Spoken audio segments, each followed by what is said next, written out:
속설 가운데서도 기도의 자리로 나오시고 온라인으로 함께 기도하시는 모든 성도님들을 환영하고 축복합니다. 많은 눈이 내리지만 하나님께서 오늘 모두의 안전을 지켜주시고 하나님의 풍성한 은혜로 이끄시는 하루가 되기를 간절히 소망합니다. 다 함께 사도신경으로 신앙 고백하시겠습니다.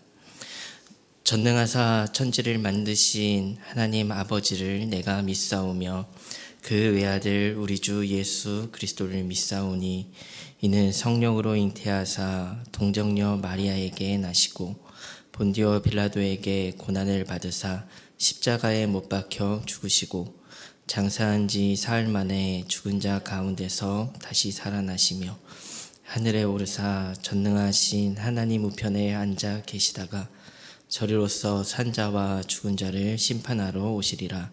성령을 믿사오며 거룩한 공예와 성도가 서로 교통하는 것과 죄를 사하여 주시는 것과 몸이 다시 사는 것과 영원히 사는 것을 믿사옵나이다. 아멘. 다 함께 찬송가 64장 찬양하시겠습니다.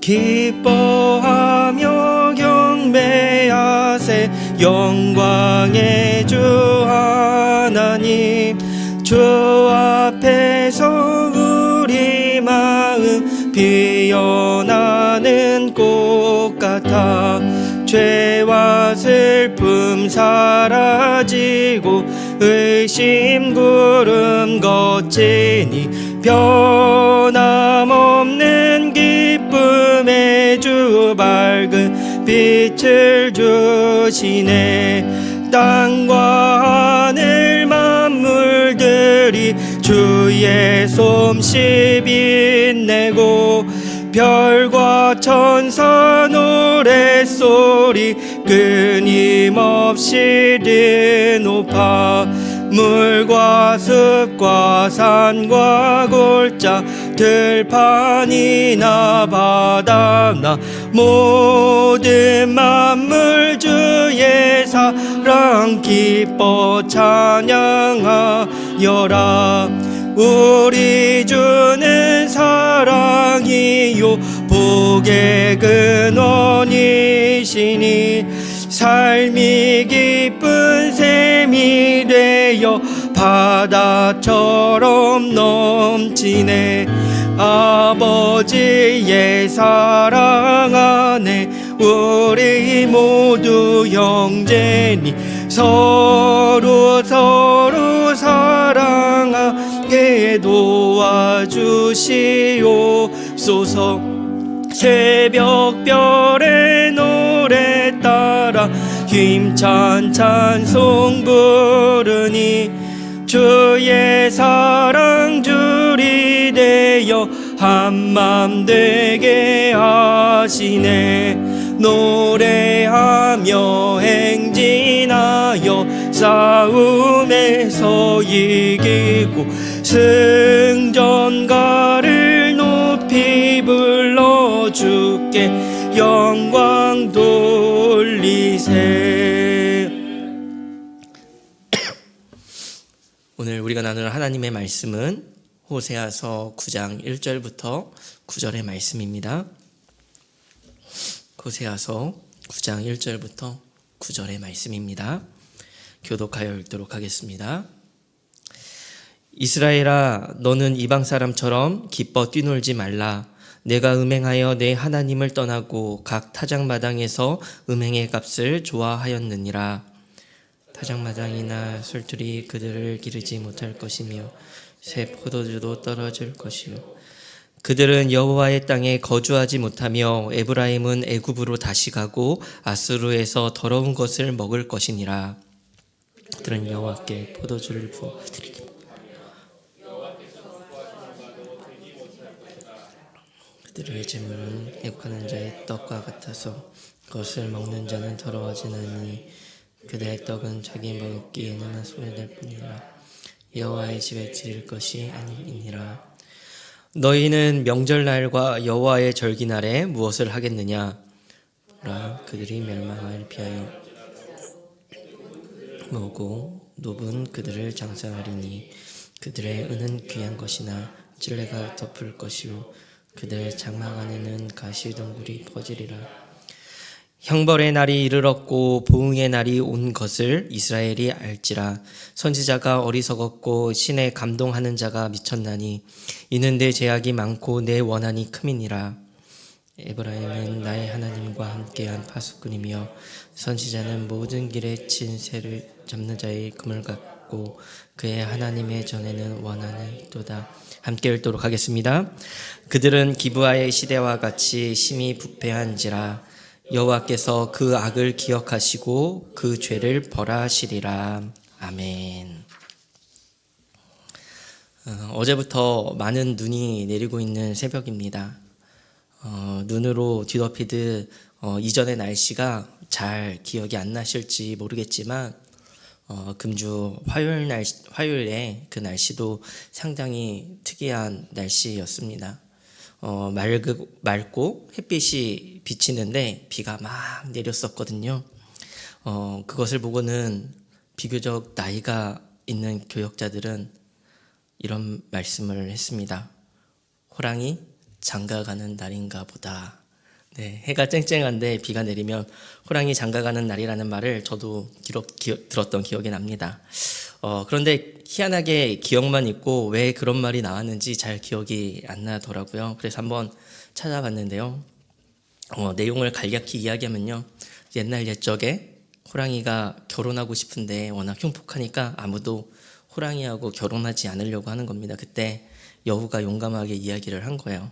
저 산 너머에 신부가 있는데 비가 내리면서 햇빛이 비칠 때만 결혼을 할 수 있다 라고 했다는 겁니다. 그래서 호랑이가 그 말을 믿고 기다렸고 그 기다림의 시간 동안 여우와 산속의 동물들은 모두 도망을 가서 축제를 벌였다.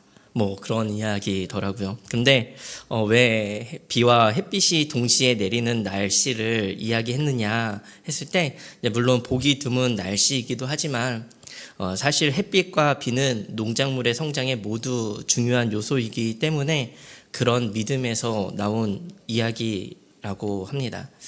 해와 비 둘 다 있어야 농작물이 잘 자라죠. 해가 비치면서 비가 내린다는 것은 매우 좋은 길이를 상징하는 것이 되는 겁니다. 아마 그래서 호랑이도 소가 넘어간 것이고 그래서 호랑이 장가가는 날에는 소도 웃는다라는 말도 있는 것 같습니다. 사실 요즘에는 이해하기 힘든 부분일 수 있지만 속담, 전설, 신화 많은 부분에 이처럼 물질의 풍요와 관련된 그런 말들이 많은 경우가 많습니다. 요즘에는 옛것이라고 생각하고 그저 전통이나 속담 그런 옛 이야기들로 치부하기 쉽지만 사실 그 안에는 어떤 민속 신앙이 자리 잡은 경우들을 많이 보게 됩니다. 제가 나누고 싶은 이야기는요. 이스라엘에서 바알 신앙이란 사실 우리가 일반적으로 생각하는 것보다 훨씬 삶과 밀접하고 뿌리 깊은 그리고 삶의 곳곳에 배어 있는 요소였다라는 말을 하고 싶었던 겁니다. 바알은 비와 폭풍의 신이었습니다. 이스라엘 사람들을 포함하여 가나안 땅에 있는 모든 사람들은요, 바알과 관련된 전설의 이야기를 다 알고 있었던 것이에요. 가나안 땅은 젖과 꿀이 흐르는 땅이라 하나님께서 약속하신 그런 땅이라고 우리가 들어 알고 있지만 사실 그렇게 아주 살기 좋은 땅은 아니었습니다. 물론 광야와 비할 수는 없겠죠. 하지만 가나안 땅에서 농사를 짓기 위해서 굉장히 중요한 요소가 있는데 그것은 바로 물이었습니다. 성경에도 늦은 비와 이른 비에 대한 내용이 나오지만 늦은 비와 이른 비가 없으면 열매를 제대로 맺을 수 없었던 땅이었던 거예요. 그런데 바알은 비와 폭풍의 신이었습니다. 생명과 풍요와 그런 직결되는 신이었던 것이죠. 가나안 사람들은 비와 가뭄을 어떻게 이해했냐면 바알이라는 신이 모트라고 하는 죽음의 신과 그리고 가뭄의 신과 싸운다고 여겼습니다. 그래서 가뭄과 비가 왔다 갔다 하는 것, 계절이 왔다 갔다 하는 것, 생명과 죽음이 순환하는 것들은 바알과 모트라는 신의 이야기로 다 해석이 되고 풀이가 되었던 것이죠. 단순한 이야기 같지만 이야기에는 굉장한 힘이 있습니다. 사람들의 믿음이요, 그 안에요 들어가 있는 거예요. 삶에서 끊을 수 없는 믿음과 신앙으로 새겨진 것입니다. 가뭄이 닥치면 사람들은 비가 내리길 염원합니다. 그런데 비가 안 오는데 비를 내리게 할 재주가 누구에게 있겠습니까? 아무에게도 없는 거죠.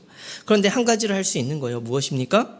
바알이 폭풍의 신, 비의 신이니까 바알이 좋아하는 것을 하는 것입니다. 동물 희생제사를 좋아한다고 하니 소, 양, 염소 이런 가축들을 제단에다 갖다 바치는 거고요. 춤을 좋아하고 음악을 좋아한다고 하니 축제를 열어서 춤을 추고 음악을 연주하는 거예요. 그 외에 성경에 나오는 음란한 문화나 자해하고 기대하는 이런 모습들을 그냥 한 것이 아니라 이러면 비가 내리겠지, 이러면 바알이 힘이 나서 모트를 싸워서 이기겠지, 이런 믿음과 그러한 신앙이요 그 안에 자리 잡고 있었다라는 것입니다.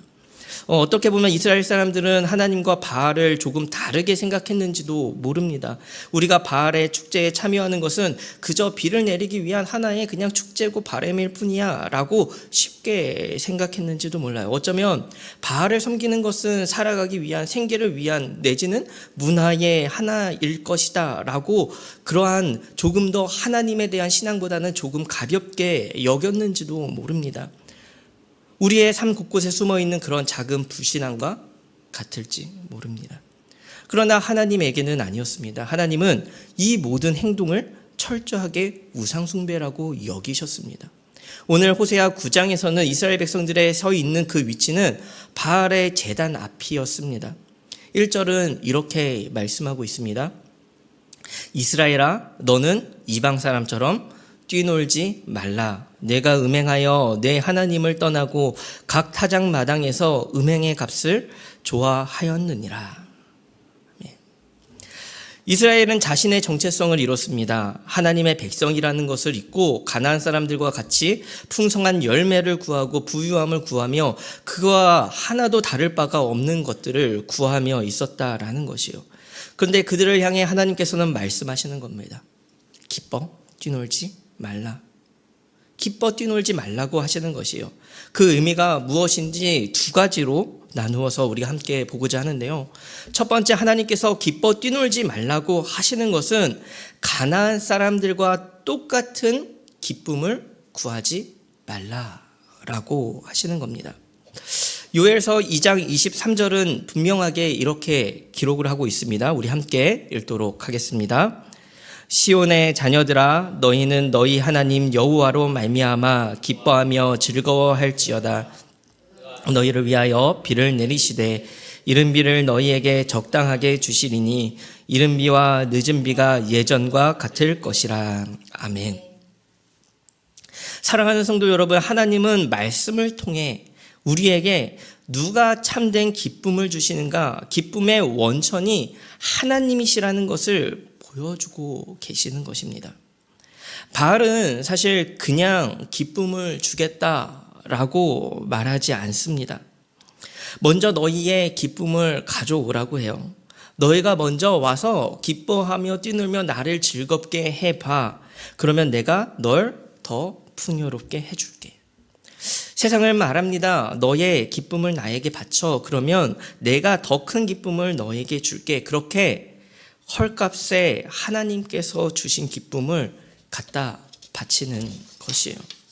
사탄의 수법은 이와 같습니다. 예수님께도 시험하지 않습니까?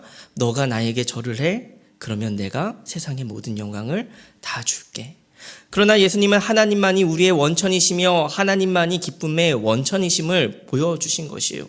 마태복음 4장 10절은 예수님께서 분명히 이렇게 말씀하십니다. 이에 예수께서 말씀하시되 사탄아 물러가라. 기록되었으되 주 너의 하나님께 경배하고 다만 그를 섬기라 하였느니라. 아멘.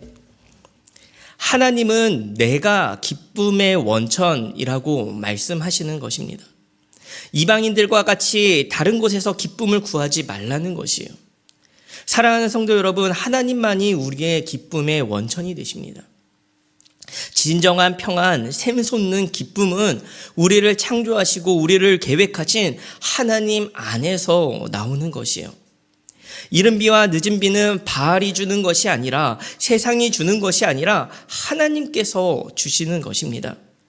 하나님께서 우리의 인생 가운데에도 가장 적절하게 늦은 비와 이른 비를 내려주시는 분이십니다. 믿으십니까? 하나님만이 기쁨의 원천이라는 사실을 믿으시기를 바라요. 하나님께 오직 우리의 기쁨을 구하는 우리가 되기를 간절히 소망합니다. 둘째로 하나님께서 기뻐 뛰놀지 말라라고 하시는 것은 하나님께서 바알이 주는 모든 기쁨을 없애겠다라고 말씀하시는 겁니다. 오늘 본문은 바알을 선택한 자들의 결과를 보여주시는데요. 2절부터 3절은 이렇게 기록을 하고 있습니다. 우리 함께 읽도록 하겠습니다. 타작마당이나 술틀이 그들을 기르지 못할 것이며 새 포도주도 떨어질 것이요 그들은 여호와의 땅에 거주하지 못하며 아수르에서 더러운 것을 먹을 것이니라. 아멘. 타작마당, 술틀, 풍요와 번성을 바알을 통해 얻고자 했지만 텅텅 빌 것이다. 설령 거둔다 할지라도 누리지 못하고 다 빼앗기게 될 것이라고 하나님은 말씀하시는 겁니다. 11절에서 12절도 이렇게 말씀하십니다.